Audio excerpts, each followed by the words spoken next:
তোমাদের সবার কাছে বৃষ্টির সময়টা কেমন মনে হয়? আমার কাছে তো বেশ ভালো লাগে। আসসালামু আলাইকুম everyone. I hope you all good and fine. I am always good by the grace of Allah. যারা ফেসবুক থেকে ভিডিওটি দেখছো ফলো করে দিও, অ্যান্ড যারা ইউটিউব থেকে দেখছো তারা সাবস্ক্রাইব করে দিও। এতই তুফান হয়েছিল যে কারেন্ট চলে গেছিল, রাতের সময় ছিল, তাই ভেবেছিলাম যে মোবাইলে কোনো ডাউনলোড কিছু আছে নাকি। তখন দেখলাম গোপাল ভাঁড়ের এই এপিসোডটা ডাউনলোড আছে।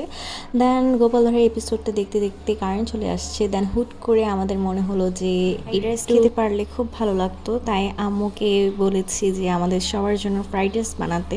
অ্যান্ড আলহামদুলিল্লাহ খেতে অনেক মজা হয়েছিল। আর বৃষ্টির সময় এরকম খাবার খেতে সবারই ভালো লাগে, তাই না? সে কেন জানি আমার খুবই বিরক্ত ফিল হয় এখন, রুটিন নেই, কীভাবে যে পড়াটা অগোছালো লাগে। তবু কিছু করার নেই, 7ই জুন মাথায় রেখেই পড়াশোনা করতে হবে। অ্যান্ড দেন আমি খাওয়া দাওয়া শেষ করে একটু পড়তে বসে যাই। অ্যান্ড দেখি আমার বইয়ের এই অবস্থা। আমার প্রত্যেকটা বই না এইভাবে মাঝখানে ছিঁড়ে যাচ্ছে। তোমাদের সাথেও কেমন হচ্ছে? কিছু করার নেই, এরকম বই নিয়েই পড়তে হবে। আর আজকে এই পর্যন্ত। আল্লাহ হাফেজ।